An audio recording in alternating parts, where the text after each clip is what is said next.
We live in a universe of rules. Some are written in the fabric of space-time, like gravity.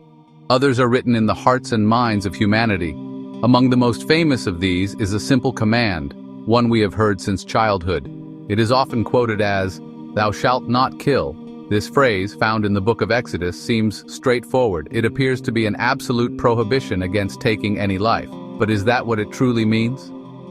When the Bible speaks of killing, it often uses a general term that simply means to cause a death. The Hebrew word for this is harag. It does not automatically carry a moral judgment. It simply states a fact. A life has ended. This word is used in a wide variety of contexts. Animal slain for a sacrifice. A soldier falling in battle.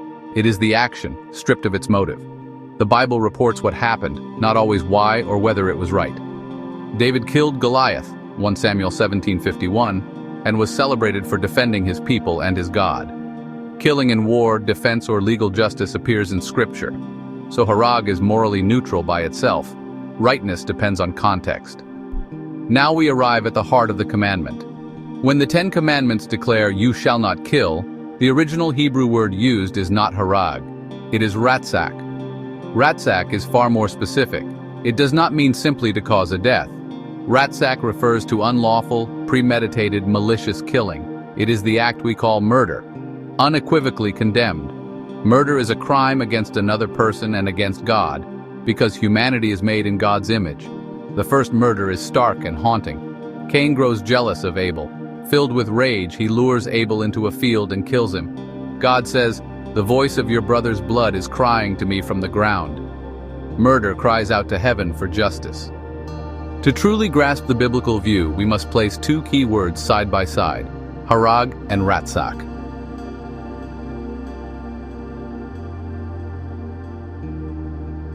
Imagine two tools. One is a hammer, a general-purpose instrument.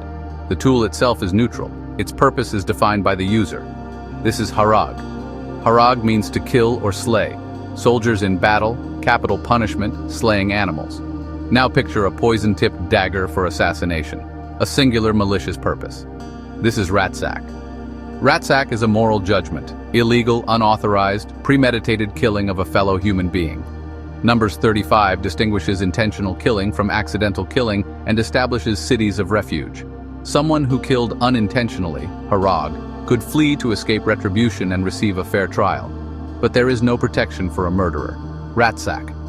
Mercy for one, the ultimate penalty for the other. One describes an action, the other condemns a crime.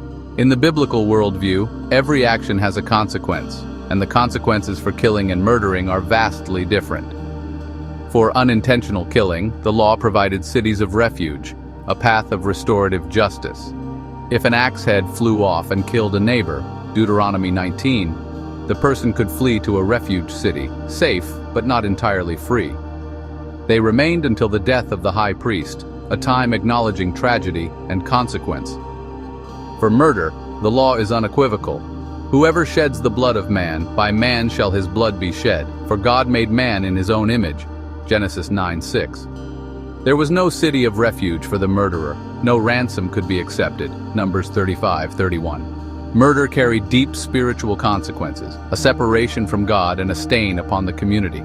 Scripture shows murder unleashes a spiritual poison that touches families and societies, not just perpetrators. It is a violation that echoes in the spiritual realm, not easily washed away. The Bible is not just a book of laws, it is a book of stories that illustrate this distinction. Consider Phinehas, a priest from the tribe of Levi, Numbers 25. Amid idolatry and immorality, a deadly plague spreads. Phinehas sees an Israelite with a Midianite woman, takes a spear, follows, and kills them both. God does not condemn him, instead God praises him. Your zeal turned back my wrath and stopped the plague. A lawful killing to purify the community. Now contrast Jezebel in 1 Kings 21. Ahab covets Naboth's ancestral land. When Naboth refuses, Jezebel plots. Through deceit and malice, Naboth is unjustly stoned, and Ahab seizes the vineyard. Elijah declares judgment. In the place where dogs licked Naboth's blood, dogs shall lick your blood. The prophecy comes true. Their line ends. Phinehas acted lawfully to uphold God's law. Jezebel acted from greed and hatred. The weapon is secondary. The heart decides whether it is killing or murder. You might be thinking, fascinating. But what does this have to do with us today? Everything. The distinction between kill and murder is a timeless moral principle that shapes how we think about intent. Modern life confronts issues of life and death, self-defense, soldiers in war, capital punishment, and these are not all morally equivalent. A defender may not commit the same act as one who kills for hatred or gain. Jesus deepens the command. You have heard, you shall not murder, but I say everyone who is angry with his brother will be liable to judgment. Matthew 5:21, 22. He internalizes the law. The root of murder is anger and hatred in the heart, so guard the heart. God cares not only for our actions but for our intentions. Empathy, context, and mercy prevent cycles of destruction. This ancient distinction is a moral compass. The path to a just and compassionate world begins not with our hands, but with our hearts.